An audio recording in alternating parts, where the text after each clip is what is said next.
안녕하십니까? 러빙타임 새벽을 여는 예수묵상 시간입니다. 오늘의 예수묵상 범위는 창세기 27장 41절로 28장 9절까지의 말씀입니다. 오늘도 이 말씀 속에서 하루를 살아가는 데 필요한 영적인 힘을 얻게 되기를 간절히 소원합니다. 먼저 본문 말씀을 읽도록 하겠습니다. 그의 아버지가 야곱에게 축복한 그 축복으로 말미암아 에서가 야곱을 미워하여 심중에 이르기를, 아버지를 곡할 때가 가까웠은즉 내가 내 아우 야곱을 죽이리라. 맏아들 에서의 이 말이 리브가에게 들리매 이에 사람을 보내어 작은 아들 야곱을 불러 내 형 에서가 너를 죽여 그 한을 풀려하니 내 아들아, 내 말을 따라 일어나 하란으로 가서 내 오라버니 라반에게로 피신하여 내 형의 노가 풀리기까지 몇 날 동안 그와 함께 거주하라. 내 형의 분노가 풀려 내가 자기에게 행한 것을 잊어버리거든 내가 곧 사람을 보내어 너를 거기서 불러오리라. 어찌 하루에 너희 둘을 이루랴.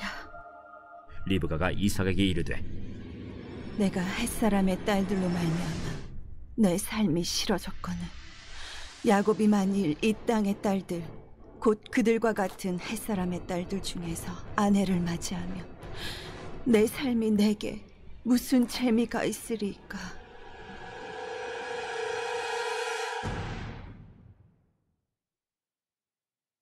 제28장.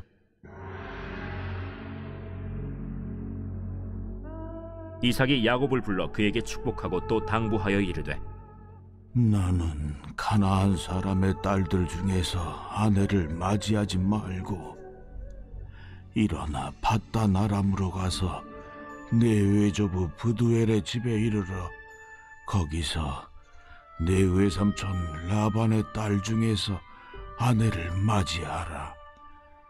전능하신 하나님이 내게 복을 주시어 네가 생육하고 번성하게 하여 네가 여러 족속을 이루게 하시고 아브라함에게 허락하신 복을 내게 주시되 너와 함께 내 자손에게도 주사 하나님이 아브라함에게 주신 땅 곧 네가 거류하는 땅을 네가 차지하게 하시기를 원하노라.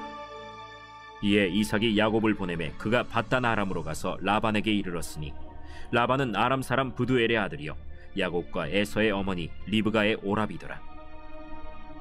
에서가 본즉 이삭이 야곱에게 축복하고 그를 밧단 아람으로 보내어 거기서 아내를 맞이하게 하였고 또 그에게 축복하고 명하기를, 너는 가나안 사람의 딸들 중에서 아내를 맞이하지 말라 하였고 또 야곱이 부모의 명을 따라 밧단 아람으로 갔으며 에서가 또 본즉 가나안 사람의 딸들이 그의 아버지 이삭을 기쁘게 하지 못하는지라. 이에 에서가 이스마엘에게 가서 그 본처들 외에 아브라함의 아들 이스마엘의 딸이요 느바요의 누인 마할랏을 아내로 맞이하였더라. 말씀 줄거리입니다. 에서가 야곱을 죽이려 하는 말을 들은 리브가는 야곱을 외삼촌 라반에게 피신시키려 합니다. 이삭은 야곱을 축복하고 밧단 아람으로 보냅니다. 오늘 본문 말씀은 에서가 야곱을 죽이려는 결심을 하는 내용으로 말씀을 시작하고 있습니다. 그리고 이것은 다시 한번 에서의 눈물이 회개의 눈물이 아니라 통한의 분노와 증오의 눈물이었음을 보여주고 있습니다. 그런데 여기에서 다시 한번 리브가의 엿듣기 기술이 발휘됩니다. 리브가는 에서가 혼자 하는 말을 들은 것입니다. 어떻게 보면 리브가는 그의 모든 신경을 야곱을 위해 사용하는 것 같습니다. 왜냐하면 그는 야곱을 사랑하고 보호하기를 원하였기 때문입니다. 그래서 우리는 리브가의 행동이 잘못된 행동이라 하더라도 이 속에서 야곱을 향한 어머니의 사랑을 보게 됩니다. 리브가는 혹 에서가 화가 나서 야곱에게 무슨 일이 벌어질까 두려워 그의 모든 신경을 예민하게 가져가는 것입니다. 그리고 그 집안에서 나는 모든 소리에 귀를 기울이는 것입니다. 그래서 에서가 그 심중으로 하는 소리, 아주 작은 소리도 듣게 된 것입니다.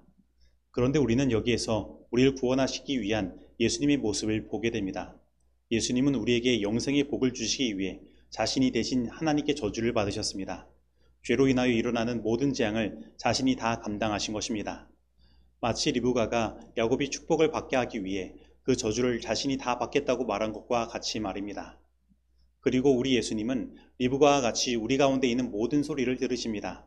심지어 사람의 마음 가운데 품은 그 생각도 다 아시는 것입니다. 그리고 그것을 통해 우리의 필요를 아시며 우리의 죄를 드러내시고 우리의 삶에 다가온 위험에서 우리를 구원하시는 것입니다. 여러분, 야곱에게 그를 사랑하는 어머니 리브가가 있다는 사실은 천만다행이며 축복인 것입니다. 그리고 오늘 우리를 사랑하시는 예수님이 우리 가운데 계시다는 사실도 우리에게 천만다행이며 축복인 것입니다. 그러므로 오늘 이 시간 우리를 사랑하시는 예수님을 온전히 믿게 되기를 바랍니다. 그런데 우리 인간 세상의 부모님의 사랑은 불완전합니다. 그래서 때로는 잘못된 방법으로 사랑을 나타냅니다. 바로 리브가와 같이 말입니다. 그리고 이삭과 같이 말입니다. 그래서 그 잘못된 사랑의 방법 때문에, 그 불완전함 때문에 때로는 인생의 비극이 시작되기도 하는 것입니다. 그래서 리브가는 그가 선택한 잘못된 사랑의 방법 때문에 그가 그렇게 사랑하는 야곱과 떨어져 살아야만 했습니다. 지금 그의 마음은 에서의 마음이 풀릴 때까지 며칠이면 된다는 생각을 했지만 그 헤어짐은 약 20년이나 지속되었고 이제 리브가는 그가 죽기까지 다시는 야곱을 보지 못하게 된 것입니다. 야곱은 하란으로 도피하게 되었고 그의 삼촌 라반의 집에서 나그네와 같이 머무르게 된 것입니다. 그리고 에서의 분노는 그칠 줄 모르고 계속되어 결국 이스라엘의 역사 속에서도 우리는 에서의 후손들의 이스라엘에 대한 분노를 볼 수 있는 것입니다. 이처럼 인간의 허물과 실수는 반드시 그 죄의 대가를 치르게 되어 있습니다. 왜냐하면 하나님은 공의의 하나님이시기 때문입니다. 그러나 우리 하나님은 그 죄로 인하여 생겨난 고통들을 활용하여 우리 인간을 변화시키고 구원하십니다. 하나님은 우리 삶 가운데 주어진 죄로 인하여 생겨난 고통을 허락하시지만 우리를 결코 버리지 아니하십니다. 우리와 함께 하시는 것입니다. 이제 야곱의 삶은 그의 어머니의 사랑의 품을 떠나 하나님의 품으로 향하게 되는 것입니다. 그는 인간적인 방법을 버리고 하나님의 방법을 배우는 삶의 현장으로 떠나는 것입니다. 그리고 야곱이 돌아왔을 때 비로소 그가 이스라엘이라는 이름을 얻게 되고 이스라엘 민족이 형성되는 12 아들들을 데리고 오는 것입니다. 바로 하나님께서 아브라함에게 하신 그 축복이 비로소 야곱의 삶 가운데 펼쳐지게 되는 것입니다. 그러므로 우리는 나의 연약함 때문에 나의 죄로 인하여 생겨난 모든 고통들에 대하여 좌절할 필요가 없습니다. 하나님은 우리에게 그 죄의 결과들로 인하여 생겨난 고통을 허락하시지만 우리를 버리지 아니하십니다. 오히려 그 고통이 우리의 삶의 축복이 되도록 우리와 함께 하시는 것입니다. 우리는 그 고통 속에서 야곱이 하나님의 품에 의지하는 방법을 배우고 하나님의 방법을 배운 것처럼 우리도 하나님의 품을 의지하고 하나님의 방법을 배우면 되는 것입니다. 오직 하나님만을 바라보는 믿음을 배우면 되는 것입니다. 처음에 이삭은 야곱이 그를 속였다는 사실을 알았을 때 몸을 크게 떨었습니다. 그러나 그가 한 축복은 하나님께서 하신 언약과 같았기에 이삭은 그가 축복한 야곱에게 계속해서 화를 품지 않았습니다. 그리고 오히려 야곱이 하란으로 떠나기 전에 다시 그를 축복한 것입니다. 이처럼 하나님은 그 언약한 자를 결코 잊지 않으십니다. 그 언약에 대하여 책임을 지시는 것입니다. 비록 지금 야곱과 같이 허물투성이라고 할지라도 말입니다. 그래서 우리는 우리의 허물을 바라보는 것이 아니라 이 하나님의 언약을 바라보아야 합니다. 하나님은 그 언약을 변치 않으시며 결국 우리의 삶 가운데 그 언약의 축복이 임할 수 있도록 이끄시는 것입니다. 야곱은 그의 삶의 고통 속에서 하나님의 이 무조건적인 사랑을 깨달았고 그 하나님의 사랑 속에 변화를 경험했습니다.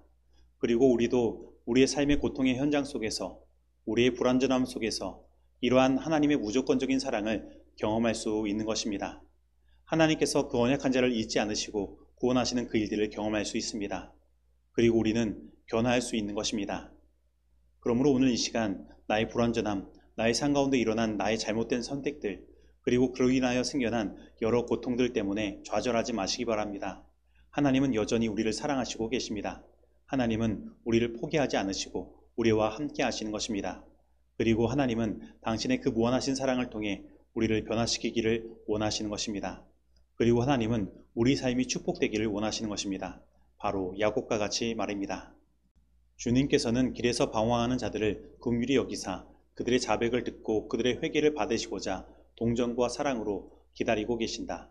그리고 주께서는 마치 어머니가 자기의 어린아이가 어머니를 알아보고 웃음 짓는 모습을 바라보는 것과 같이 그들이 하나님의 사랑에 감사하는 모습을 보기를 원하신다. 크신 하나님께서는 우리에게 당신을 아버지라 부르라고 가르치시며 우리가 고난과 시험을 당할 때에 어떠한 열심과 애정으로서 동정하여 주시는지를 깨닫기를 바라신다. 주님께서는 아비가 자식을 불쌍히 여김같이 여호와께서 자기를 경외하는 자를 불쌍히 여기신다. 혹 그 어머니는 자기 아들을 잊어버리는 일이 있을지라도 하나님께서는 자기를 의지하는 한 영혼이라도 결코 잊지 아니하신다. 복음교육자 210페이지의 말씀입니다. 적용하도록 하겠습니다. 오늘 나는 나를 구원하시기 위해 우리가 받을 저주를 대신 받으시고 우리가 하는 모든 기도 소리에 귀 기울이시는 예수 그리스도의 사랑을 알고 예수님을 온전히 믿고 있습니까? 오늘 나는 하나님께서 나의 삶의 잘못된 선택과 죄로 인하여 생겨난 고통의 결과들을 허락하시지만 하나님은 나를 구원하시는 일을 포기하지 않으신다는 사실을 믿고 있습니까? 오늘 나는 인간의 나약함을 의지하는 것이 아니라 하나님의 언약을 의지하고 그 사랑의 품을 의지하고 있습니까? 그래서 삶의 변화를 경험하고 있습니까? 오늘 이 말씀 속에서 내가 실천해야 할 것은 무엇입니까? 기도하시겠습니다. 하나님 아버지, 오늘 우리를 사랑하셔서 우리가 받을 저주를 대신 받아주시고 우리의 모든 기도에 응답하시며 우리를 구원하여 주시니 감사드립니다. 그리고 오늘 우리 삶의 잘못된 선택과 죄로 인하여 생겨난 고통 중에 우리가 있다고 하더라도 우리가 좌절하지 않도록 우리를 포기하지 않으시고 그 속에서도 함께 하시고 우리에게 사랑을 베풀어 주시니 감사드립니다. 저희들을 오늘 인간적인 나약함을 의지하는 것이 아니라 오직 하나님의 그 사랑을 의지하며 그 사랑의 품에 안기기를 원하오니 저희들의 마음이 오직 예수님께로 향할 수 있도록 인도하여 주시옵소서. 그래서 오늘 우리들의 삶 가운데 하나님의 축복이 실현되는 것을 경험하게 하여 주시고 하나님의 깊은 사랑 속에 우리의 삶을 변화시켜 주시옵소서. 예수님의 이름으로 기도드립니다. 아멘.